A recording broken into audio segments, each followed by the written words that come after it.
안녕하세요. 제임스 아니에요. 2022년 2월 14일 위베스트 브리핑입니다. 지난주 초까지는 금융시장의 분위기가 괜찮았습니다. 가격 상승하는 모습을 잘 보여줬고 테크 기업들의 기업 실적도 좋았고 그에 따라서 나스닥과 S&P 500 주가 지수들도 이제 상승하는 모습을 좀 보여줬었죠. 그래서 시장에서 긍정적인 얘기들이 좀 많이 나오기 시작했던 그런 시기였습니다. 그러다가 이제 두 가지 이벤트가 발생하면서 좋았던 분위기가 다시 혼돈의 상태로 바뀌게 됐죠. 첫 번째는 미국의 소비자 물가지수 발표였는데 1월달 발표 지수를 딱 봤더니 7.5%가 상승을 한 거예요. 그리고 사람들이 이제 충격에 빠졌죠. 이제 그동안 이 인플레이션이 단기적이다. 그리고 연준의 통화 정책으로 충분히 잡을 수 있다. 라고 생각을 하고 있었는데 막상 수치를 보니까 7.5%라고 알아. 그 전보다 더 상승한 수치를 보여주고 또 이게 40년 만에 최대치라고 얘기를 하니까 인플레이션에 대한 공포가 사람들 머릿속에 이제 들여박히기 시작을 한 거죠. 만약 이 인플레이션이 일시적인 것이 아니라 장기적인 것이라면 그리고 페드의 여러 가지 정책들이 인플레이션을 잡는데 크게 효과가 없다라고 하면 그러면 좀 더 공격적인 통화량을 더 축소를 시키고 금리를 확 올려버리는 이런 충격적인 정책을 들고 나올 수도 있지 않을까라는 우려를 좀 많이 하게 됐어요. 그래서 시장이 좀 혼란에 좀 빠지고 있었던 그런 상황이었는데 미국이 2월 16일 날 러시아가 우크라이나를 침공할 수도 있다라는 얘기를 대대적으로 보도를 하면서부터 이 혼돈의 정도가 한 단계 더 업그레이드가 됐죠. 만약 정말 2월 16일 날 러시아가 우크라이나 침공을 한다라고 하면 전 세계 금융시장에 미치는 충격은 얼마가 될지는 모르겠지만 분명히 있을 거라는 거. 그리고 그러한 혼돈을 굉장히 싫어하는 스마트머니들은 그 혼돈을 피해서 자산을 처분하고 보다 안전한 자산인 채권 같은 걸로 이제 이동할 가능성이 좀 크다라는 거죠. 그래서 인지는 모르겠지만 지난주에 특히 주말에 미국 주식이 이제 폭락하는 모습들을 좀 보여줬습니다. 이번 한 주는 러시아가 우크라이나를 침공한다라고 얘기한 16일이 들어있기 때문에 굉장히 다이나믹한 한 주가 될 거라고 생각을 합니다. 그 향방이 어떻게 될지는 잘 모르겠지만 확실하게 우리가 시장을 관망하면서 예의주시해야 될 그런 시간이라고 생각을 합니다. 자, 그러면 이제 올빗이 살펴본 지난주 크립토 시장의 마켓 스테이트입니다. 예, 보면 여전히 이제 1번, 즉 약세장을 나타내고 있네요. 지난주에 좀 가격 상승을 좀 보여줘서 마켓 스테이트가 좀 바뀌지 않았을까 생각을 했는데 올빗의 내용을 보면 바뀌지 않은 것을 알 수가 있습니다. 살짝 좀 아쉽네요.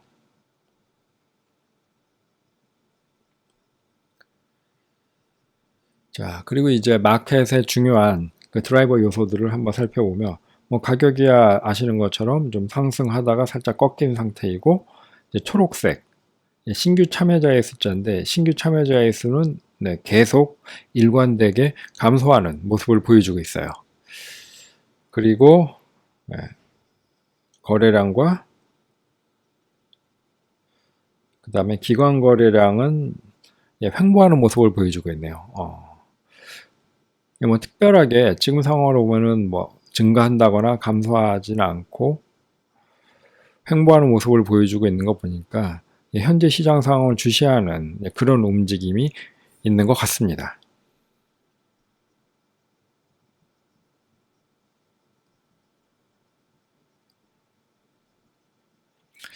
자, 그리고 이제 경기에 그 리스크가 있는지 없는지를 살펴보는데, 이거 보면 보시는 것처럼 이제 최근에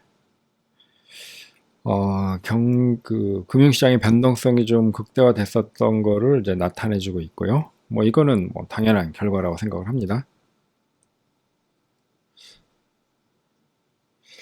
그리고 이제 거시 지표들을 좀 살펴봐야 되는데, 제가 개인적으로 생각할 때 최근에 나스닥과 그리고 크립토 시장의 동조화가 굉장히 좀 심해졌다고 생각을 해요. 그래서 나스닥이 상승을 보이면 크립토도 상승을 보이고, 나스닥이 하락을 보이면은 크립토도 마찬가지로 하락을 보이는 이런 현상이 예전에 비해서 굉장히 좀 심화됐는데, 저는 그 이유가 현재 크립토 시장에 들어와 있는 그 돈들이 이제 스마트 머니들의 돈이 아닌가라고 생각을 합니다. 만약에 일반 개인 투자가라고 하면 매일매일 주식시장의 상황을 보고 투자하는 이런 일이 쉽지 않고, 또 사실 그런 거에 익숙하지가 않거든요. 근데 이러한 동조화 현상이 심해졌다라고 하는 것은 주식시장을 보는 사람이 크립토도 같이 보면서 투자하는, 즉 일정한 규모를 갖추고 이제 전문적인 투자 하시는 분들이 좀 많지 않은가 생각을 합니다. 그렇다 보니까 이분들이 주식시장을 보면서 크립토 시장의 흐름도 이제 같이 판단을 하는 거죠. 이런 이유 때문에 저는 크립토 시장을 지금같이 혼란한 시기에서는 거시지표도 같이 봐야 된다고 생각을 하고 있습니다. 자, 그래서 거시지표를 보면 뭐 주식 하락, 그 다음에 코스피도 역시 하락을 하고 있고요. 그리고 지금 같은 경우에는 좀 중점적으로 봐야 될 게 인플레이션 관련된 거 보면, 유가인데, 유가는 여전히 꺾이지 않고 계속 상승하는 모습을 보여주고 있습니다. 좋지 않은 신호죠. 지난번에도 말씀드렸다시피 유가는 안 쓰이는 곳이 없기 때문에 가장 기본적인 커머디티라고 말씀드릴 수가 있습니다. 그래서 이 유가의 가격이 오르면은 생산 가격이라든가 다른 원자재, 공급 가격에도 영향을 미치기 때문에 이 유가의 가격이 올라간다라고 하는 것은 전반적인 물가 상승 압력, 그 다음에 공급자의 생산 단가가 상승할 압력이 점점 커지고 있다는 얘기예요. 그래서 보통 얘기할 때 이 유가가 $100 이상을 넘어가게 되면 본격적으로 경제에 미치는 영향이 크다라고 얘기를 많이 하는데, 지금 한 $94, $95 정도 하고 있으니까 앞으로 조금 더 가격이 올라가면은 경제에 큰 영향을 미칠 거라고 생각을 합니다.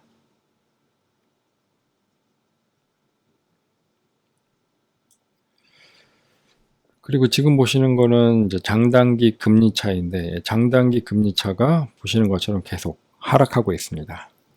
거듭 말씀드리지만 이 장단기 금리 차는 투자하는 사람으로서 굉장히 중요하게 살펴봐야 되는 지표고, 큰 경제의 위기들, 2000년의 닷컴 버블이라든가 아니면 2008년의 금융위기를 잘 짚어내는 굉장히 중요한 지표예요. 근데 보시면은 이게 지속적으로 하락하고 있다. 즉 시장 참여자들이 금융시장을 좀 굉장히 불안하게 보고 있다 라고 하는 것을 보여주고 있습니다.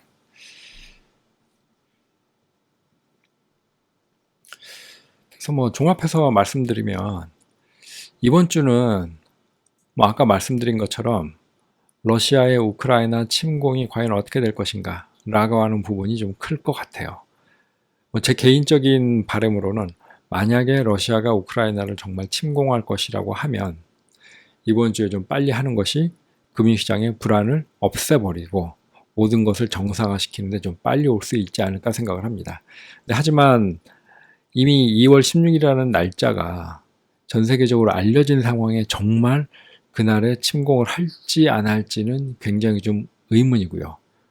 물론 이 모든 것이 이제 푸틴의 생각에 달려있기 때문에 제가 푸틴 대통령의 생각이 이런지 저런지는 알 수가 없습니다. 하지만 확실한 것은 이런 시점에서는 우리가 굉장히 조심해야 된다는 거, 그리고 변동성이 극대화될 수 있기 때문에 아주 폭력적으로 가격이 급락할 수 있다는 거, 그런 것은 염두에 두고 지켜봐야 할 것 같습니다. 오히려 우크라이나 침공을 한다, 그게 현실화됐다 라고 얘기하면 금융시장의 불안이 어느 정도 감소되기 때문에 오히려 그 시점이 내가 한번 저점에서 들어가 봐도 괜찮지 않을까 라고 생각하는 시점이 될 수 있다고 생각을 합니다.